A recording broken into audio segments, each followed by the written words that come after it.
በፊት ከነበሩት ፎቶዎች ውጪ መላከው ኢቢሲ ሆኖ አገኘሁት ማለት ነው።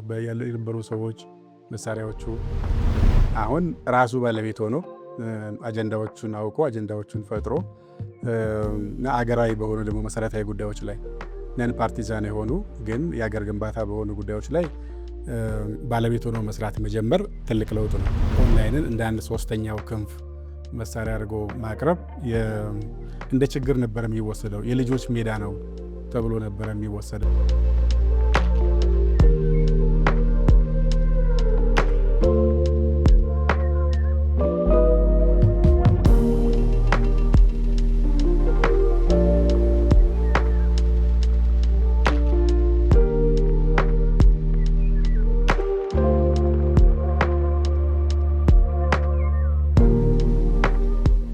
እሺ አምባሳደር በድጋሚ እንኳን ደህና መጡ። ጎዳና ቆያችሁ። ከዚህ ቀደም እንግዲህ ኢቢሲን በደንብ ከሚያውቁት ኃላፊዎች አንዱነት ብለን እናምናለን። ኢቢሲን በቦርድ ሰብሳቢነት መርተውታል።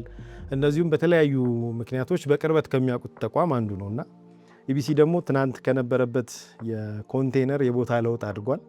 በይዘት በአቀራረብ ደግሞ ራሱን የተሻለ አድርጎ ለመምጣት በተለይ ለቀደም ሲል ሲገለጽ እንደነበረው ለሀገር ግንባታ ለብሔራዊ መግባባት የራሱን አስተዋጽኦ ለማበርከት በይዘት ላይ ሰፋፊ ሪፎርሞችን ሲሰራ ነው የቆየውና ዛሬ ያገኙትን ኢቢሲ እንዴት ተመለከቱት? ምን አዩ የሚለውን ነገር የመጀመሪያ ጥያቄ እናደርግ እስኪ።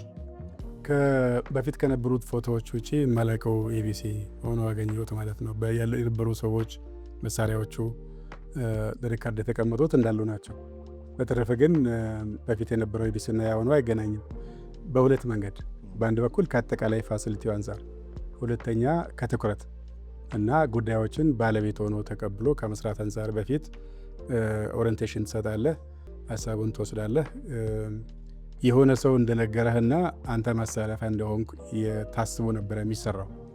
አሁን ራሱ ባለቤት ሆኖ አጀንዳዎቹን አውቆ አጀንዳዎቹን ፈጥሮ አገራዊ በሆኑ ደግሞ መሰረታዊ ጉዳዮች ላይ ነን ፓርቲዛን የሆኑ ግን የአገር ግንባታ በሆኑ ጉዳዮች ላይ ባለቤት ሆኖ መስራት መጀመር ትልቅ ለውጥ ነው።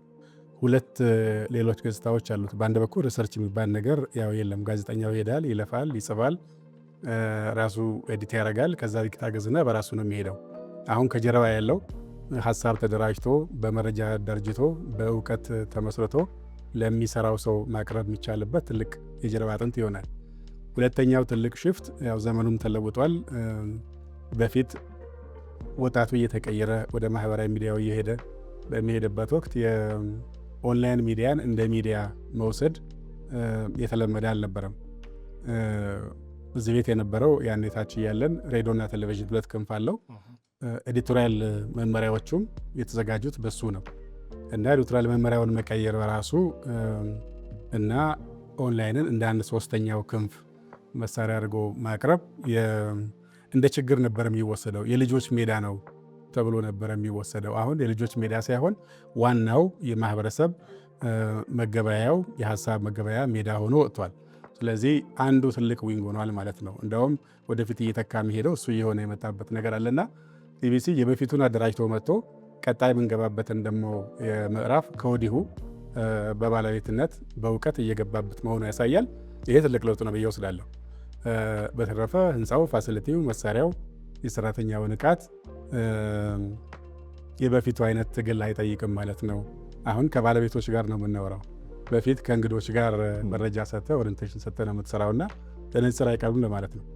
ጥሩ። ያው ያለንበት የዲጂታል ዘመን እንደሚታወቀው በጣም ከእውነት ይልቅ በተለይ ሀሰተኛ መረጃዎች በጣም የሚገኑበት፣ ህዝብ ላይ ማህበረሰብ ላይ ከፍተኛ ተጽዕኖ የሚያደርጉበት ነውና እንደ ኢቢሲ አይነት ሚዲያዎች ደግሞ ይህንን ድህረ እውነት በመታገልና ሰብሮ በመግባት የራሳቸውን አስተዋጽኦ ማበርከት አለባቸውና ምን አይነት የሚዲያ ስትራቴጂ ሊከተሉ ይገባል ይላሉ? የመጨረሻው ሁለት ነገር ነው። በአንድ በኩል በመረጃውን በየወቅቱ በተሟላ መንገድ ከስር ከስር ማምረት ጠይቃል።